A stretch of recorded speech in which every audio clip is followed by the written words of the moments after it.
Good evening everyone. आज की गुफ्तगू में खुश आमदेद। आप डॉक्टर सुलेमान के साथ सेहत टॉक्स देख रहे हैं। आज सीडीसी और यूएस एफडीए ने जॉनसन एंड जॉनसन और जैनसन कोविड-19 वैक्सीन के इस्तेमाल पर एक आर्जी तौर पे जो वक्फ़ा था उसको ख़त्म करने के लिए इजाज़त दे दी है। इस बारे में इस ख़बर के बारे में आज हम थोड़ी सी डिस्कशन करेंगे कि ये क्या है और इसके क्या इम्प्लिकेशंस हैं जो कि आम आदमी को वैक्सीन के इस्तेमाल के हवाले से मालूम होने चाहिए। हिफाजती सिस्टम्स का एक मुकम्मल तौर पर जायज़ा लिया गया और यूनाइटेड स्टेट्स में दो बड़ी एजेंसीज़ हैं, यूएस एफडीए और यूएस सीडीसी। तो इन हिफाजती सिस्टम्स का एक मुकम्मल तौर पर जायज़ा लेने के बाद, जिसमें हिफाजती टीकों से मुतालिक सीडीसी की एक मुशावरती कमेटी थी, उसके दो इजलास हुए। तो एफडीए यानी फूड एंड ड्रग एडमिनिस्ट्रेशन और जिस सीडीसी है जो कि अमेरिकन बीमारियों के कंट्रोल और रोकथाम के एक मरकज़ को कहते हैं, ये तय किया उन्होंने मिलकर कि अमेरिका में जॉनसन यानी Johnson and Johnson covid vaccine के इस्तेमाल से मुतालिक तजवीज़ करदा एक जो वक्फ़ा लगाया गया था, जो बैन लगाया गया था, जो स्टॉप किया गया था, उसको वैक्सीन को दोबारा इस्तेमाल शुरू कर देना चाहिए। अच्छा, ये हुआ ये था कि जॉनसन एंड जॉनसन वैक्सीन के इस्तेमाल के बाद चंद अफराद में एक नायाब और शदीद किस्म के खून के जमने के 6 वाक़यात की इत्तला हुई थी और इसके बाद इस पॉज या इस स्टॉप की सिफारिश की गई थी कि भाई अब वैक्सीन ना लगाई जाए, इसको स्टॉप कर दिया जाए ताकि चेक किया जाए कि क्या मसले मसाइल हो रहे हैं। इस आर्जी वक्फे के दौरान एफडीए और सीडीसी की मेडिकल और साइंसी टीमों ने जो दिमागी वेनस साइनसेस यानी कि जो बड़े बड़े वेन्स होती हैं दिमाग के अंदर, वरीदें होती हैं, उनके अंदर खून जमने के ख़तरे को चेक किया और इसी तरह से जो दीगर अज़ा होते हैं बॉडी के, उसमें भी ऐसी बीमारी की मौजूदगी का जायज़ा लेने के लिए जो भी अवेलेबल डेटा था, जो आदाद शुमार थे, डेटा था, उसकी तहकीक की गई। अच्छा, उसके साथ साथ जो वैक्सीन जिन लोगों को लग रही थी जो डॉक्टर्स थे, उनसे भी काफ़ी वसी पैमाने पर रब्ता किया गया ताकि ये यकीनी बनाया जा सके कि उनको ये जो मनफी असरात हुए हैं उनके इम्कानात से वो आगाह हों और ख़ून के जमने और उसकी जो एक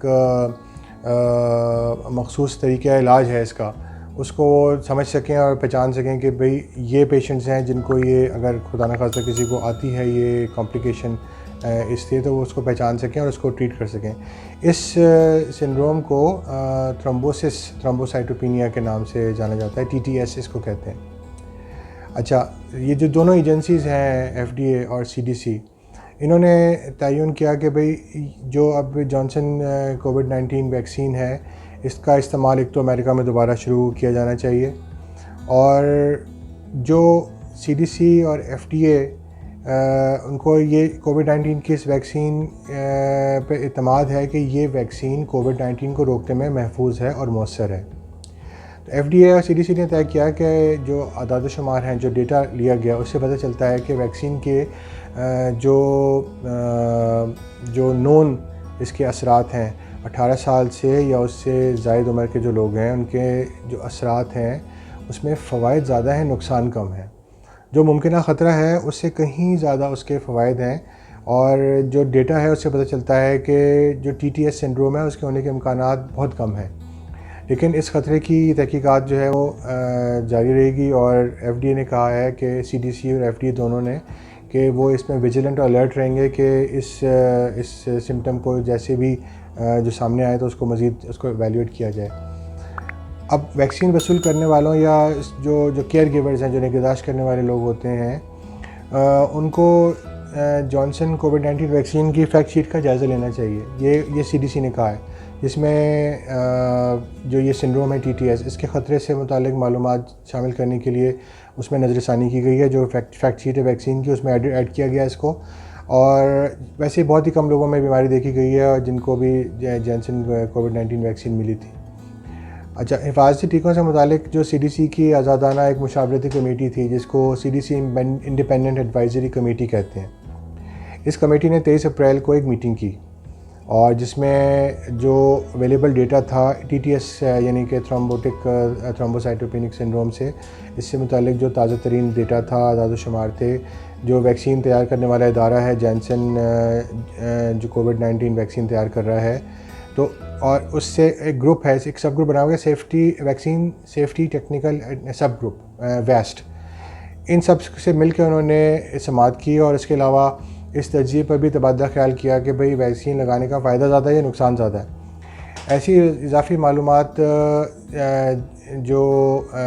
कोई भी अगर अवेलेबल हों इस वैक्सीन के बारे में, तो ये जो इदारे हैं ये इस बात के पाबंद हैं कि कोई भी वैक्सीन अगर उसका नुकसान ज़्यादा हो रहा है तो वो उसको स्टॉप करेंगे। लिहाजा सेफ्टी वैक्सीन की जो सेफ्टी मॉनिटरिंग है वो जारी रहेगी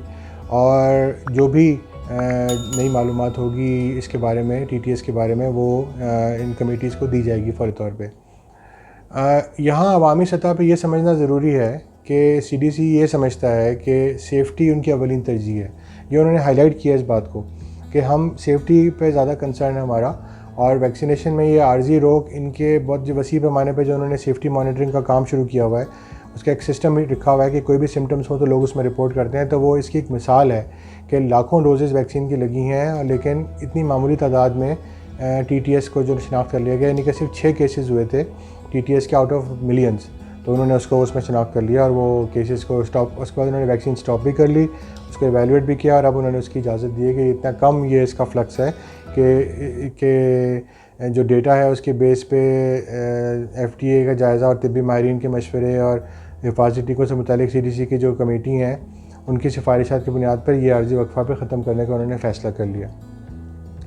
कि, और मेन जो उन्होंने नतीजा ये निकाला है कि जो फ़ायदा है वो ज़्यादा है और जो नुकसान है वो कम है। जो 18 ईयर्स और 18 साल से ज़्यादा उम्र के अफराद हैं उनमें जो ख़तरा है बीमारी का वो कहीं ज़्यादा है कोविड-19 का, बनिस्बत है कि इस छोटे से एक ख़तरे के जो कि बहुत ही रेयर ओकेजन है।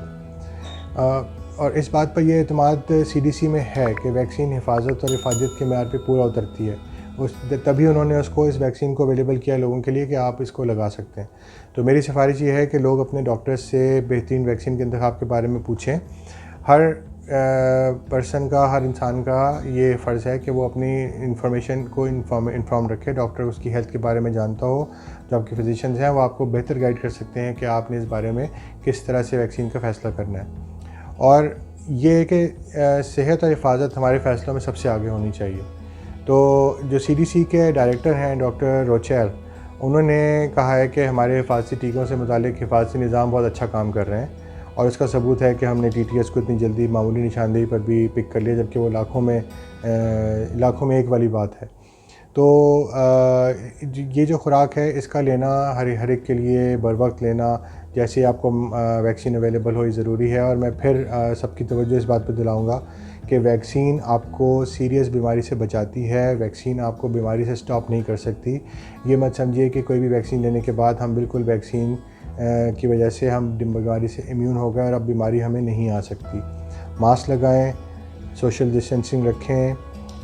छींकें, खांसें, उसका जो तरीका है वो ध्यान रखें और हाथ हमेशा साबुन से धोने की कोशिश करें, बग़ैर धोए अपने मुंह को हाथ टच ना करें। मैं हर वीडियो में आप लोगों को यही याददाश्त आपकी रिफ़्रेश कर रहा हूँ मेमोरी, ताकि आपको ये याद रहे कि ये वो चीज़ें हैं जिसकी वजह से आप बचेंगे। और वैक्सीन लगाना, जब भी आपको वैक्सीन अवेलेबल हो आप वैक्सीन ज़रूर लगाएं, क्योंकि लोगों को बीमारी और अस्पताल में दाखिल होने और मौत से बचाने में वैक्सीन का सबसे इम्पॉर्टेंट रोल है। और तो वैक्सीन जो ये जो स्पेसिफ़िक वैक्सीन है, आज एजेंसीज़ इस बात की तस्दीक कर रही हैं कि TTS की मजमूई तौर पर 15 मरीज़ों की इत्तला दी गई है। 6 पहले आए थे, उसके बाद बाकी जो पेशेंट्स हैं वो रिपोर्ट हुए। ये सारे जो मरीज़ हैं ये 18 से 59 साल की ख़वातीन थी और जिनमें जो एवरेज एज थी, जो औसत एज थी वो 37 ईयर्स है। तो और 6 से 15 दिन के दरमियान वैक्सीन लगने के बाद ये इनकी अलामात ज़ाहिर हुई थी कि उनको क्लॉटिंग आई और उनको ये सिम्टम्स हुए। तो ये इन्फॉर्मेशन सब अपने लिए इम्पॉर्टेंट रखें और जैसे ही वैक्सीन अवेलेबल हो लगाएं और अपने आप को महफूज रखें। सलामत रहें, महफूज रहें और अपने इर्द गिर्द लोगों का ख्याल रखें। Thank you very much for your time.